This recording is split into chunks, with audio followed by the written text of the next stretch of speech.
Hello again, Super Deformed collectors. We have another weird random vehicle by ChoroQ. It's called a dual mode vehicle. This thing is dated from 2005.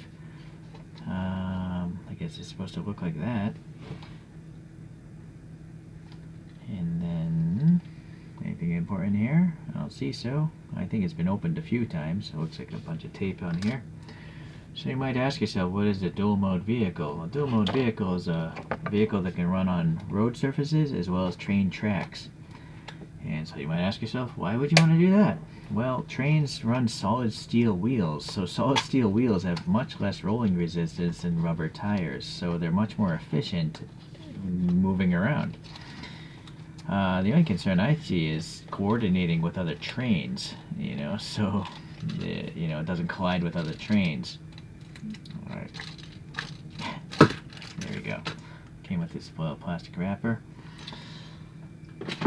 So this thing, I guess, has been in development since 2005, but it now is operational. So I think these are the early prototypes, and that's why this ChoroQ looks like it, with the like nose section here, right?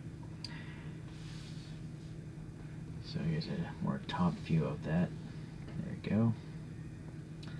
But just for educational purposes, there's a more streamlined version here.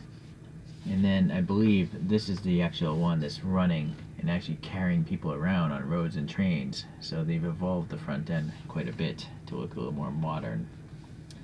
Whereas this definitely looks more like a prototype, which is flat pieces of metal welded together.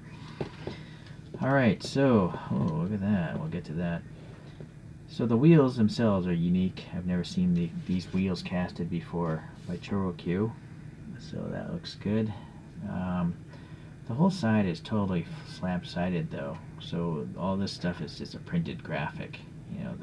This is printed. And then the front end, well, this does have some molding ridges between the lights. This tab is probably holding the base on. And then the windshield, yeah, I guess that's what it is. A little black paint is missing though, not the best paint app there. And also a lot of yellow is kind of missing there. But I like that it says this DMV. And now I'm also noticing there's an interior to this thing.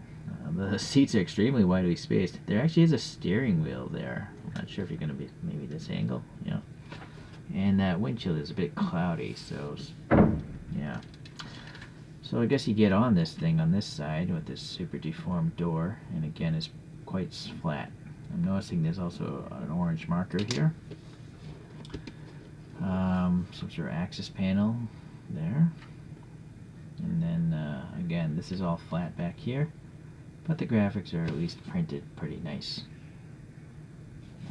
Alright, 4 seats back here. So there's 3 seats there, there's 2, and there's just 1, because there's a wind-up motor underneath that bump inside of this thing. So the roof is just pretty much flat. Even though it had that plastic wrapper, it got scratched up from shipping vibration, so that's too bad. So now we have the base saying 05 there on the bottom, and so that tab is in the front this time around, and then it's screwed in the back. That's reverse of what's common on ChoroQs. These rubbery tires still feel soft, and then yeah, it's nice that it actually has these like train wheels, but they're not touching the ground. So if you do use this thing, it's just going to run on the well, maybe the rear one is touching. Interesting. Hold on a second. I'm a little curious. Well, what do you know? Those train wheels do touch down. But yeah, this thing is a pullback. So one thing that's not on this thing is the coin holder, which is nice. Usually there's a coin holder on the back of ChoroQs, but I think they're kind of silly. I mean, they're just following tradition, but I'd rather see more of the vehicle than a coin holder. So this is interesting. I like it. It's a very ugly vehicle, but it does seem to be a deformed version of those photographs, so I like it. I like that the wheels are a different casting I've never seen before. I like that it has the details on these train wheels as well. I only wish the side, of course, had a little more depth to it, you know, some sort of recesses for the windows and stuff. But I don't think ChoroQ can share this casting with anything else. So they had to save money, make it as efficient and cheap as possible, I guess. Let me try to find some things to compare this to. Alright, I'm going to pull out this bus here. It's a Hino. I forget what it's...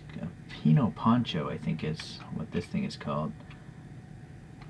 Pretty cool little bus. I like the little top air conditioning details. And then I have this tour bus here. Boy, it's I guess the Yokohama tour bus. Tours around Yokohama. Retro styling. And again, nice little vent details on the air conditioning unit. And so this last one is going to be by a brand called QB Art, and it is a Daimler DMS double-decker bus.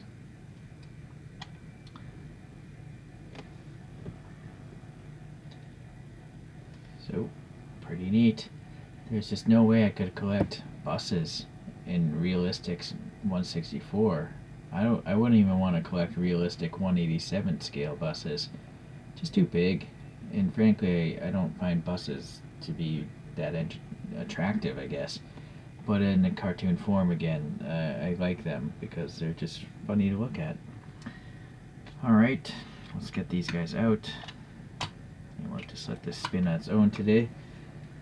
I got a couple of Japanese cartoon characters. These are some ghosts from the Princess Mononoke cartoon, which is a Studio Ghibli kind of thing. They're definitely too big, but there aren't too many really small figurines, you know, figurines to collect in 1/64 scale unless they're extremely expensive.